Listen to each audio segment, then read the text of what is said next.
What's up guys, Anders here with another video. Today we're going to talk about the Valkyrie class rework on test server. This will be a quick one and will serve more as a preview since we will see changes in the future. I'm going to have Dark Knight, Warrior, Archer, Striker, Ranger, Tamer, and Sorceress rework videos out on the channel. If you're interested in what is happening with those classes, other class videos will come as they release them on test server over time. Now for this video we'll look at Succession and Awakening Valkyrie.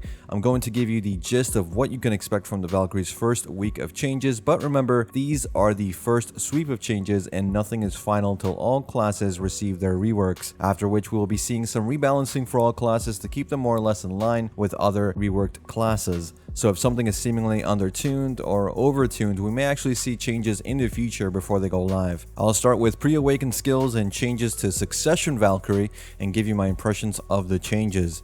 Heaven's Echo now has increased range to attract more monsters. Divine Slam Rabam no longer has 100% down smash.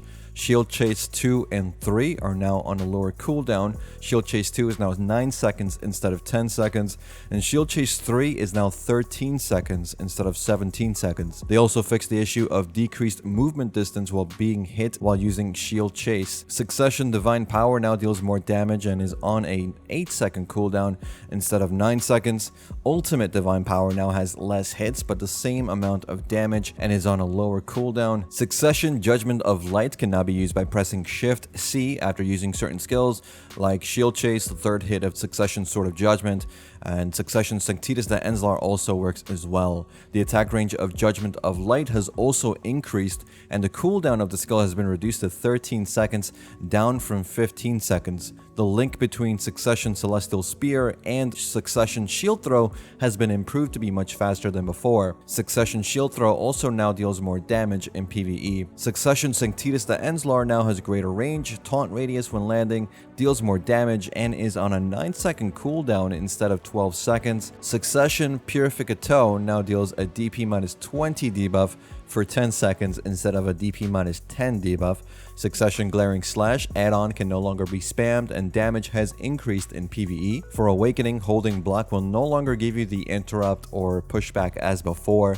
Punishment, which is the pre-awakened grapple, can now be used from Awakening as well. A new skill, Flow Sanctitas the Enslar, has been added. It has good damage multipliers and an evasion debuff of minus 9% for 10 seconds. The base skill, Sanctitas the Enslar, now has taunt in PvE. Attack range has also increased and now deals a knockdown CC in PvE instead of a bound CC. It deals more damage and is now on a 9-second cooldown, reduced from 12 seconds. The BSR damage of the skill remains the same, but it gains a knockdown CC in BSR. Deathline Chase now has supposedly fixed the issue of movement distance being lowered by hit staggers. The general movement distance of the skill has also increased. It will now also successfully apply resistance against CC on use, and now has a cooldown of 2 seconds, reduced from 3 seconds. Hastilidium attack range has increased overall. Sacrum Ferret now has a larger attack range, down attack, lower damage when spammed on cooldown, and now gives 80% crit rate buff for 5 seconds on the first hit instead of 20% for 10 seconds. The cooldown of the skill is now 5 seconds instead of 8 seconds. Divina Impulsa no longer has frontal guard. It instead now has knockdown applied even in PvP. The attack range of the skill has also increased. Promptness now has increased range. Stiffness now only applies in PvE. The floating effect after linking with Deathline Chase will now only apply in PvE.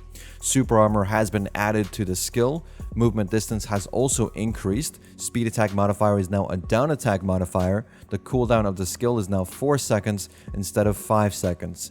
The Flow Lucem Fluxum now has faster activation speed, greater range, links to other skills faster, no longer has that evasion debuff on the skill, and now deals more damage and is on an 8-second cooldown instead of 7 seconds. Wave of Light is now on a 20-second cooldown instead of 25 seconds.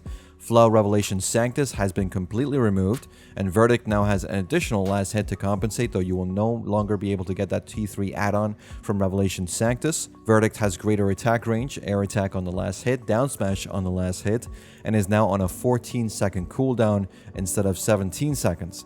Castigadio now has greater attack range and more damage. Terra Sancta attack range has increased and is now on an 11-second cooldown instead of 15 seconds.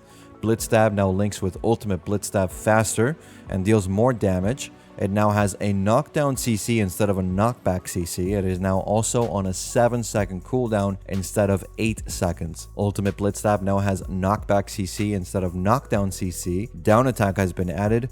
The attack range is also increased, and it is now on a 7-second cooldown instead of 8 seconds.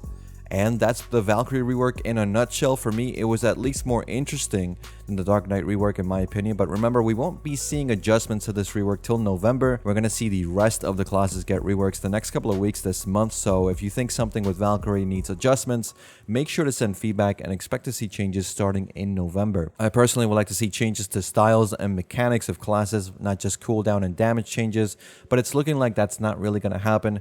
At the very least, I'm curious, where are the new passives in line with what newer classes are getting, like the Sage Key passive or the Corsair Underwater Breathing passive? I thought one of the goals in this rework was to get the original classes a unique passive along those lines, but you know, we have time. Hopefully we see it in November, and hopefully they take the time they need and don't rush it for the sake of putting out something to keep us engaged. If you want to see all the new skills in action, I'll have the raw clips at the end of this video so you can see how they look like on their own. And that's pretty much it for this one, guys. Let me know what you guys think about today's video in the comments or over on our community Discord. We're now public and accepting new members, so follow that link, react to the comments to get your member role, and say hello. If you want to support the videos I make in small donations, you can follow the Ko-fi link below and buy me a cup of coffee. I love coffee as much as I love bells, so every coffee you buy me will be greatly appreciated and will of course come with some Discord perks. Remember to like and subscribe if you haven't already, and hit that bell icon to get notified when I upload my next video. Remember, bell is good. As always, guys, thanks again for watching. Thanks for listening. I'll see you all in the next one. Take care.